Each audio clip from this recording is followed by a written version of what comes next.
세대에 속한 수많은 세상 사람들, 특별히 우리와 이웃하고 있는 이 세대 사람들, 그들과 함께 살아가는 상황 속에서 그리스도인과 교회의 우리는 늘 갈등 속에 있습니다.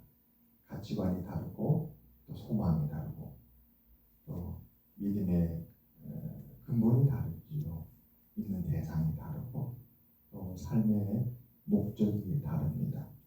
그리스도인과 세상, 교회와 세상은 같은 시공간 속에 놓여서 공존하고 있지만 그러나 참으로 다릅니다. 정말 다릅니다. 오늘 말씀은 이제 20일이 지나면 올해가 다 끝나고 새해가 시작되는 때에 이 세대와 우리 자신을 다시 돌아보게 해주는 말씀입니다. 앞으로 이 세상 속에서 이 세대와 함께 살아가야 할 그리스도인과 교회의 지혜가 무엇인지 다시 찾게 하는 말씀입니다. 우리는 우리의 세대 속에서 우리의 세대 가운데에 세상과 함께 우리도 공존하고 있습니다. 오늘 말씀에 보면 예수님도 예수님 당시 그 세대 사람들과 공존하고 있었습니다. 그러면서 그 세대에 대해서 예수님께서 말씀을 해주고 있습니다. 그 말씀을 통해서 오늘 우리가 살아가는 이 세대도 우리가 어떻게 살아가야 될까 지혜를 찾게 되기를 바랍니다. 오늘 말씀에서 예수님은 당시 세대가 지혜를 찾는 모습을 이렇게 비유로 말씀해 주셨습니다. 함께 보겠습니다. 16절이죠. 오늘 본문 16절과 17절 두 절을 보겠습니다. 이 세대를 무엇으로 비유할까? 비유하건대 아이들이 장터에 앉아 제 동물을 부르러 이르되 우리가 너희를 향하여 피리를 불어도 너희가 춤추지 않고 슬피 울어도 너희가 가슴을 치지 아니하였다 함과 같도다. 비유죠. 비유. 장터에 아이들이 모여서 노는데 아이들이 노는 걸 가지고 이 세대가 바로 이와 같다라고 세대의 모습을 비춰주고 있습니다. 우리는 그 당시를 살지 않았기 때문에 그 세대가 어떤 세대인지 모릅니다. 예수님을 통해서 그 세대를 우리가 보는데 예수님은 어떤 가르치고 싶고 전하고자 하는 메시지를 비유를 통해서 보여줍니다. 그러니까 비유를 들어보면 거기에 예수님께서 정말 전하고 싶은 핵심이 있습니다. 오늘의 핵심은 이런 거죠. 아이들이 노는데 놀 때에 거기에 특별한 상황이 벌어지게 됩니다. 아이들이 피리를 불었어요. 그러면 이제 약속을 하죠. 놀 때요. 피리 소리가 들리면 우리 다 같이 춤추는 거예요. 이게 노는 것이었습니다. 그런데 이 노래에 대해서 이제 학자들은 이게 혼인 예식, 혼례를 아이들이 혼례 장난을 한다, 혼례 놀이를 한다 이렇게 얘기를 합니다. 그러니까 아이들이 장대에 앉아서 다들 모여가지고 우리 이제 혼례 놀이를 하자. 여기서 친구들이 피리를 부르면 그 피리 소리 맞춰 우리가 다 같이 춤추는데 이것은 바로 혼례식이야. 혼례식에 신랑 신부 장가가고 시집가는 그 혼인 결혼식에는 피리 소리가 나는데 우리가 여기가 바로 결혼식장을 생각하고 그렇게 우리가 놀자라는 것이죠. 그런데 그 가운데 몇몇 친구들이 피리 소리가 그렇게 흥겹게 나는데도 피리 소리에 맞춰서 춤을 추지 않는 것입니다. 또 두 번째, 또 정반대 놀이를 한다는 것이죠. 그것은 이제 장례놀이입니다. 장례놀이. 여러분 장례식에는 애곡을 하잖아요. 울잖아요. 장례놀이를 하는데 그러면 이 장례식이라 장례식장 생각하고 그렇게 놀이를 할 때 슬피 울기를 약속을 한 것입니다. 그래서 친구들이 슬피 우는데 중에 몇몇 친구는 우는 것을 거절하고 울지 않는 것이죠. 그러니까 그렇게 정반대로 이 놀이에 참가하지 않는, 이 놀이를 거절하는, 함께 그 약속대로 놀지 않는 친구를 향해서 친구들이 막 비난을 하고 손가락질하면서 그 친구들에 대해서 좋지 않게 생각하고 말을 합니다. 바로 이런 상황을 가리켜서 예수님께서 비유를 들었던 것이었습니다. 어느 시대든 모든 시대에는 기쁜 날과 슬픈 날이 있을 것입니다. 그때의 지혜는 무엇일까? 왜 저 친구들은 피리를 불어도 춤추지 않을까? 왜 몇몇 친구들은 장례놀이라고 약속을 했는데 슬피 울지 않는 것일까? 이때의 지혜는 무엇일까? 약속을 지키지 않는 친구를 향해서 일방적으로 비난하고 또 조롱하는 것이, 또 그것을 그대로 받는 것이 맞는 것인가? 아니면 약속대로 홀레놀이니까 피리 소리에 맞춰서 내키지 않음에도 불구하고 같이 춤추는 것이 지혜일까? 여러분, 무엇이 지혜일까요? 이 세대가 그렇다는 것이죠. 예수님 당시에도. 오늘날도 우리가 살아가는 이 세대가 있습니다. 이 세대에는 내가 거부할 수 없는 많은 사람들이 다 이렇게 생각하고 믿고 요구하는 그런 상황과 분위기가 있어요. 그러면 나도 모르게 지금 상황이 춤추고 손뼉치며 그렇게 즐거워야 될 상황인데, 내가 그러면 이 상황에 내키지는 않지만 따라야 될 것인가? 이 상황에 동참해서 같이 춤추는 것이 가장 지혜로운 것인가? 아니면 춤추지 않는 사람을 향해서 손가락질하고 비난하는 것이 지혜일 것인가? 이런 고민과 갈등을 하게 됩니다.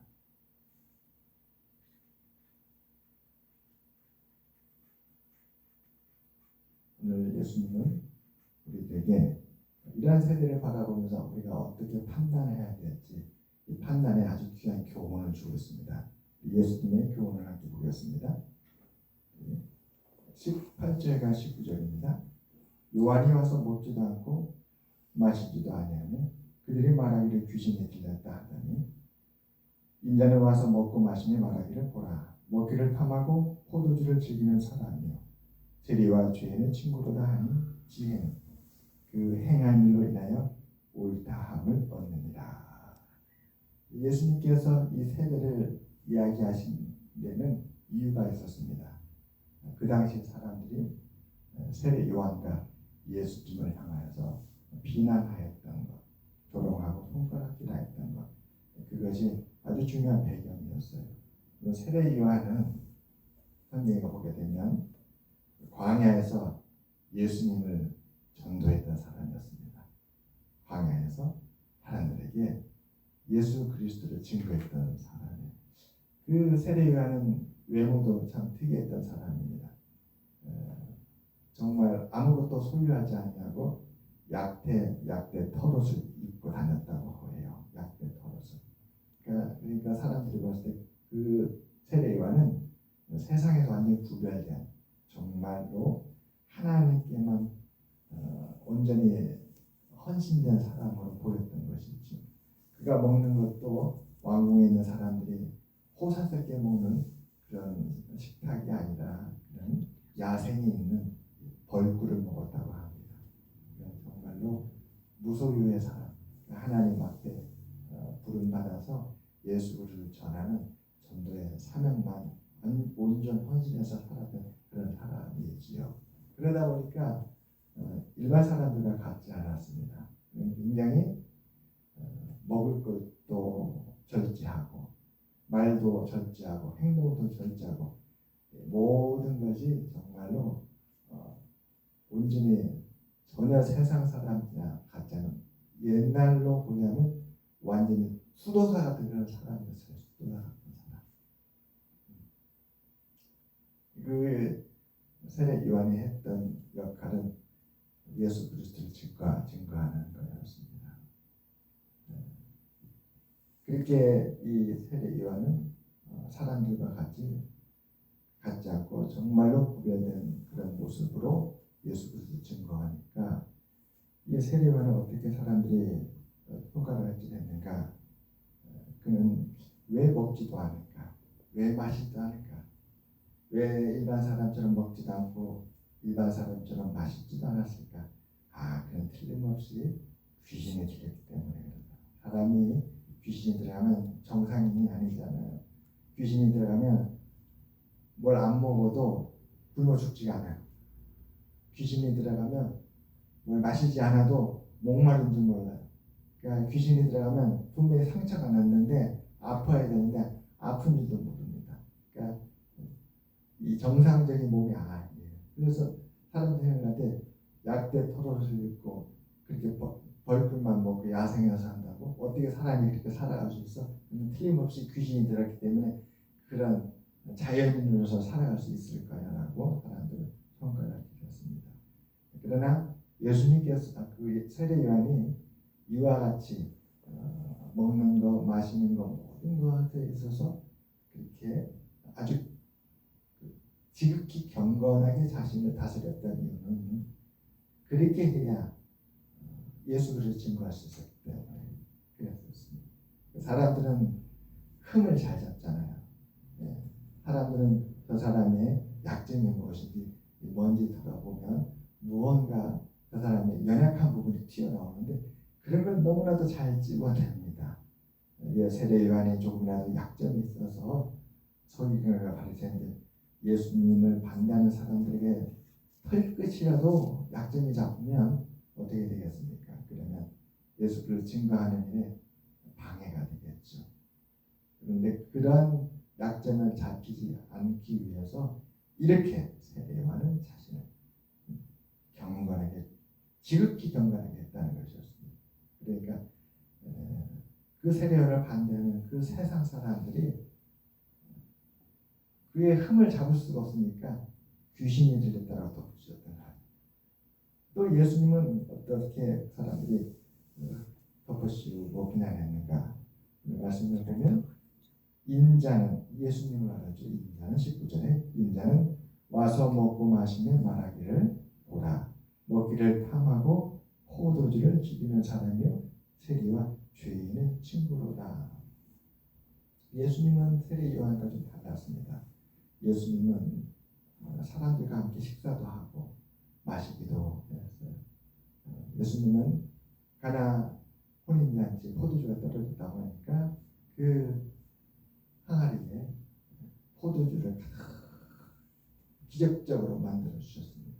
그래서 혼인잔치가 예수님께서 너무나 많은 포도주를 만들어 주시는 다음에 포도주로 쭉 넘치도록 충만한 그런 가나 혼인잔치가 되고 말았습니다. 예수님은 길 가다가 세리도 불러가지고 같이 식사하고 그랬습니다. 여러분 우리가 아는 삭개오의 원래 직업은 무엇이었습니까? 세리장이었죠. 세리장. 그렇게 예수님은 죄인과 세리와 함께 마시고 먹고 그랬습니다. 그러니까 이 예수님을 반대하고 싫어했던 사람들이 어떻게 하면 예수님의 흠을 잡고 예수님을 욕되게 할까. 그래서 그들이 생각한 것이 틀림없이 먹는 걸 탐하는 분이구나. 그렇게 포도주를 나누고 또 많은 포도주를 사람들에게 나눠준 걸 보면 틀림없이 포도주를 탐하고 먹는 걸 탐하고 즐기는 것이다. 그리고 죄인과 또 세리와 함께 그렇게 먹고 마시는 걸 보시면 틀림없이 그도 죄인과 한 친구다. 이렇게 덮어 씌웠던 것이었습니다. 여러분 예수님을 왜 먹고 마시고 친구가 되었을까요? 그들에게 구원을 주시기 위함이었습니다. 가난하고 아픈 마음이 있는 사람들, 그 혼인잔치에 포도주가 떨어졌다고 하는데 그 혼인잔치에서 간절히 구하니까 그 간절히 구하는 마음에 긍휼을 베풀어 주셔서 포도주를 만들어 주셨던 것이었습니다. 삭개오가 세리장이었지만 예수님을 만나서 구원받고 싶었죠. 그러니까 그 세리장이었지만 삭개오를 구원하시기 위해서 그와 함께 식사하시고 그와 하룻밤을 같이 보냈던 것이었습니다. 예수님은 탐한 것이 아니라 불쌍하고 또 믿음으로 간절히 주님의 구원을 소망하는 영혼을 구원하시기 위해서 그 그 은혜를 위해서 함께했던 것이었습니다. 그런데 그 당시 그 세대 사람들은 그러한 요한과 예수님을 욕되게 하고 비난했던 것이었습니다. 여러분, 혼인 놀이를 하는데 만약에 가족 중 누가 심히 아프거나 또 이별의 상처가 있다면 친구들이 같이 혼례 결혼 놀이를 한다고 할 때에 그 피리소에 춤출 수 있겠습니까? 피리소에 춤추기가 어려울 거예요. 우리 마음속에 아픔이 있으면 춤추기가 힘들어요. 또 우리 마음뿐만 아니라 사랑하는 가족과 이웃과 또 친척들에게 또 슬픔이 있고 아픔이 있고 고통이 있다면 춤춘다는 거, 그 기쁨에 참여한다는 거 결국 쉽지 않을 것입니다. 오히려 그럴 때는 자리를 피하게 되지요. 또 반대도 있습니다. 장례 예식, 장례 놀이에는 애곡하고 슬퍼해야 됩니다.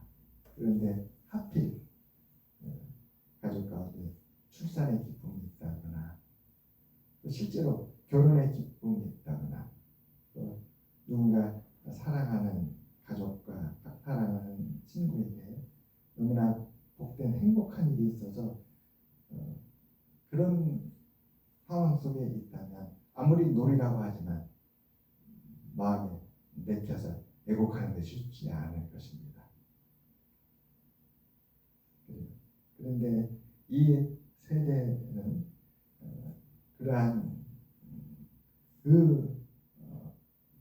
그것을 깊이 살펴보지 않는다는 것이죠. 그래서 무엇이 지혜인가 판단할 때에 그 판단의 기준, 어떤 식으로 이러한 문제들을 판단하고 대처해야 될 것인가. 예수님께서 그래서 마지막 말씀을 이렇게 말씀하고 있는 것입니다. 지혜는 그 행한 일로 인하여 옳다함을 얻는다.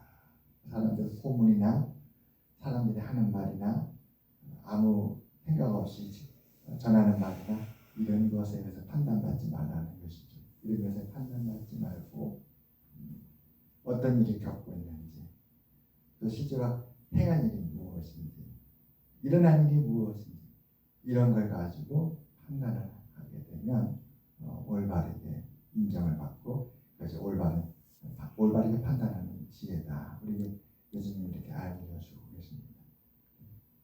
같이 혼례놀이를 하는데 춤추지 않는 친구가 있어요.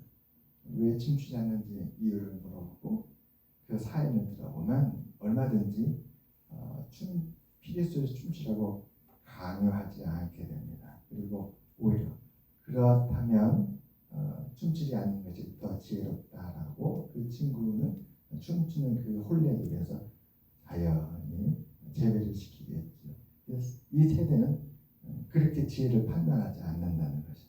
그렇기 때문에 수많은 사람들이 잘못된 판단에 휩쓸려 가가지고 옳지 않은 방향으로 올바르게 문제를 이해하지 못하고 왜곡되고 심히 부정적인 그런 상황에서 세례 요한을 향하여 비난한 그 세대의 말을 들으면서 갈등하게 됩니다. 예수님에 대해서도 사람들이 처음에는 기적을 베푸시니까 그런 치료를 받고 구원을 얻으면서 주님을 따랐는데 어느 순간 그 예수님에 대해서 전하는 세상의 소리를 들을 때 사람들을 흔들리게 되는 거죠.